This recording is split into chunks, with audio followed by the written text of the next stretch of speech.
এই রোজা রেখে 12টি কাজ করা যাবে না। রোজা ভঙ্গের 12টি কারণ আছে। কয়টি কারণ আছে?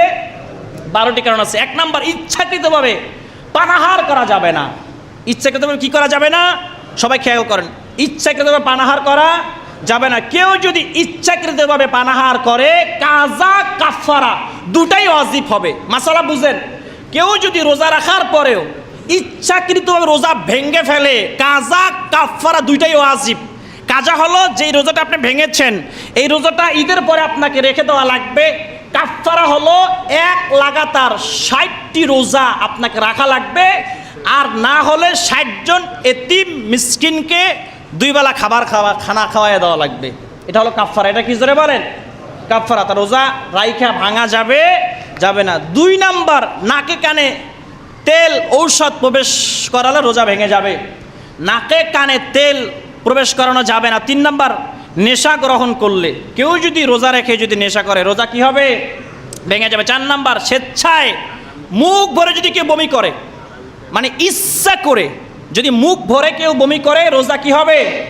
ভেঙে যাবে। 5 নাম্বার, বমি আসছে, অনিচ্ছাকৃতভাবে বমি আসছে, আপনি আবার গিলে ফেলছেন, ফেলে দিলে সমস্যা নাই, কিন্তু গিলে ফেললে রোজা কি হবে? ভেঙে যাবে। 6 নাম্বার, কুলি করার সময় গলায় পানি যদি প্রবেশ করান, এখন অনিচ্ছাকৃতভাবে যদি একটু চলে যায় সেটা অন্য কথা। আর যদি কুলি করতে চিন্তা করেন একটু খায়ালাই, আমি অনেককে দেখছি যে উজু করার সময় এই পানি মুখে দিয়েছে, পানি ফালাইছে অর্ধেক, আর অর্ধেক গেল কই?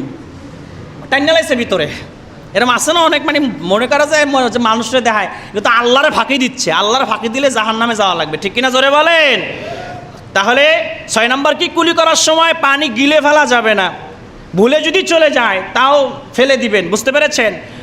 7 নাম্বার, দাঁতে আটকানো ছোলা পরিমাণ খাদ্য, আপনি ঘুমাইছেন রাত্রে, এখন দাঁতের মধ্যে ছোলা পরিমাণ খাদ্য আটকে ছিল, সকালে মুখের মধ্যে আসছে, আপনি গিলে ফেলছেন, রোজা ভেঙে যাবে। রোজা কি হবে জোরে বলেন? ভেঙে যাবে। 8 নাম্বার হলো মুখে পান রেখে যদি ঘুমিয়ে পড়েন। অনেকে এই বাজে অভ্যাস আছে না, মানে পান চাবাইতে ঘুমাইয়া পড়ছে, ওদিকে সকাল 8টা বাজে, ঘুমাইতে কয়টা বাজে? 8টা বাজে, রোজা ভেঙে যাবে।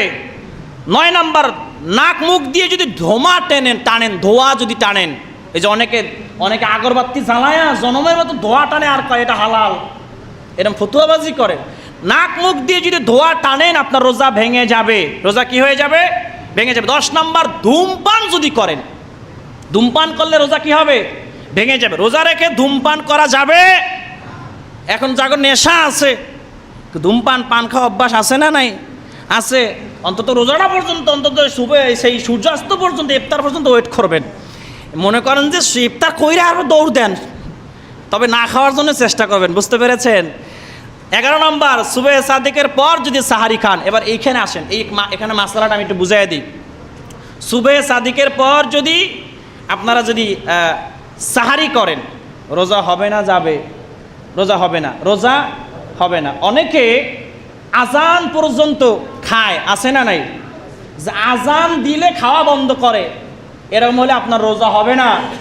আজানের সাথে সাহারির সময়ের সাথে কোনো সম্পর্ক নাই।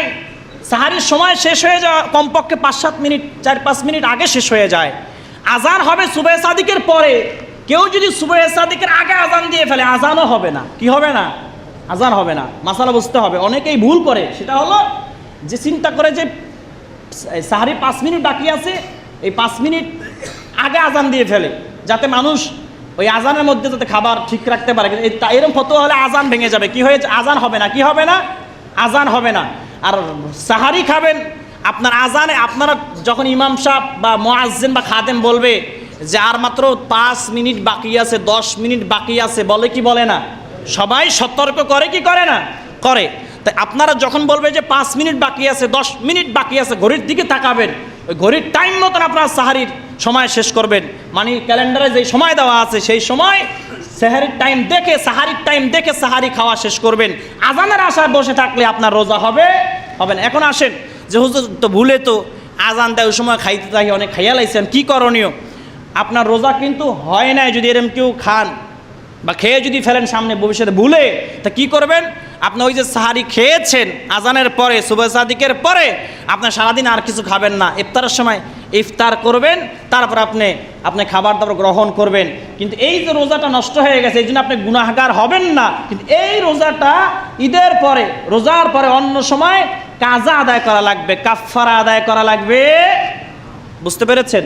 অতএব আপনারা টাইম খুবই খেয়াল রাখবেন। আপনারা কি রাখবেন? টাইম খেয়াল রাখবেন। বিশেষ করে সাহারিতে যেন এই ভুল কেউ না করি, আজানের আশায় বসে থাকলে হবে না। আপনারা ক্যালেন্ডার খেয়াল রাখবেন, ঘড়িতে খেয়াল রাখবেন, মাইকের দিকে খেয়াল রাখবেন। কথা বুঝতে পেরেছেন? আল্লাহ সকলকে কবুল করুক, আমিন বলেন।